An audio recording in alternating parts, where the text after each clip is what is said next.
All right, let's get right into it. Today, we are talking about an absolute icon. A vehicle that for more than 50 years hasn't just been a luxury SUV. It has basically been the definition of a luxury SUV. This thing is more than just a car. It's a statement, it's a status symbol, and you could argue it's the ultimate automotive flagship. So let's break down the 2026 Range Rover. And that brings us to the big question right up front. With all the incredible competition out there today, does this machine still hold the crown?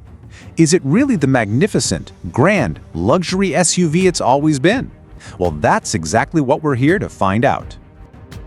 Car and Driver really just nails it with this quote. Stately, sumptuous, worthy of a royal. That's a seriously high bar to set, but that's the magic trick, right? It's this one-of-a-kind mix of pure, opulent luxury and honest-to-goodness, go-anywhere ruggedness that's always made the Range Rover, well, the Range Rover. Okay, so first things first, let's talk about the look. The whole idea here isn't to scream for attention with crazy angles or tons of chrome. No, this is all about quiet, confident dominance. And you can really see how they pull that off. Look at these clean, unbroken lines that just flow from the front all the way to the back. The door handles are flush. The vertical taillights practically vanish into the bodywork. It all creates this super smooth, almost architectural feel. It's minimalist, but it is so powerful. And of course, you've got that signature clamshell hood. You see that, and you just know what you're looking at. So how does that translate when you actually open the door and step inside? Because let me tell you, if the outside is a statement of confidence, the inside is like your own personal sanctuary. This is where the Range Rover really just leaves everyone else behind. Land Rover calls it a first-class travel experience. And honestly, that is not an exaggeration. You need to think less like you're in a car and more like you're in the cabin of a private jet or some exclusive, high-end lounge. And this is how they do it. Every single surface is just perfect. You've got these buttery soft leathers, real wood trim. They even have this amazing sustainable wool blend option that feels just as incredible. And the comfort features are just next level. We're talking hot stone massage seats, executive class rear seats with their own controller, and that beautiful curved 13.1-inch screen right in the middle of it all.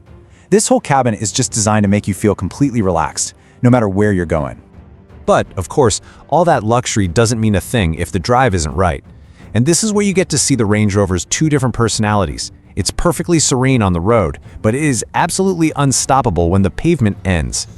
So you've got choices, a lot of them.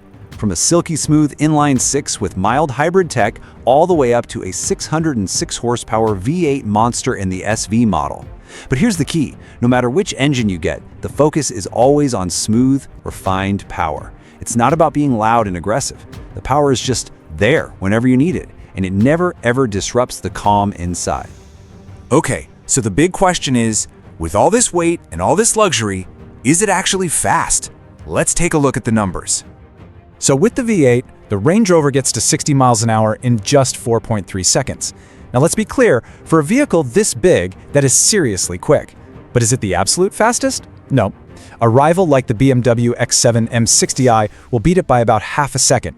But you have to ask yourself, does that half a second really matter in a vehicle that's all about comfort first, limousine-like travel? I'd argue it probably doesn't. Because, you see, straight line speed is only half of the equation. The other half is what's baked into its DNA, real, no compromises off-road capability. And this is what separates it from pretty much every other luxury SUV on the entire planet. So how does it pull it off? It all starts with the tech. You've got standard four-wheel drive and the Terrain Response 2 system, which is basically a magic knob that figures out if you're on mud, or sand, or snow.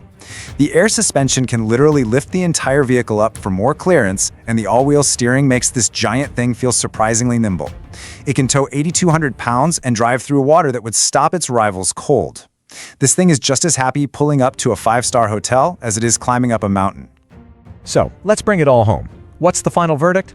Well, like any vehicle, it has some absolutely incredible strengths, and yeah, a few weaknesses too.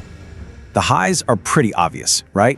That opulent, world-class interior, a fantastic lineup of engines, and that legendary off-road skill. On the flip side, the optional third row is really just for kids, and honestly, it's almost too nice. Can you imagine taking something this beautiful off-road and scratching it? And then there's that last one, the staggering price. And here it is. The price of admission starts at over 115 grand and can soar all the way up to nearly $250,000 for a top-of-the-line SV model. That's what it costs to have it all. The ultimate luxury paired with the ultimate capability. Which brings us right back to where we started. Is the Range Rover still the magnificent grand luxury SUV? Absolutely, yes, without a doubt. But the real question is this: is that unmatched blend of style, comfort, and go-anywhere capability actually worth that monumental price tag? Now that is the real decision, isn't it? Thanks so much for watching.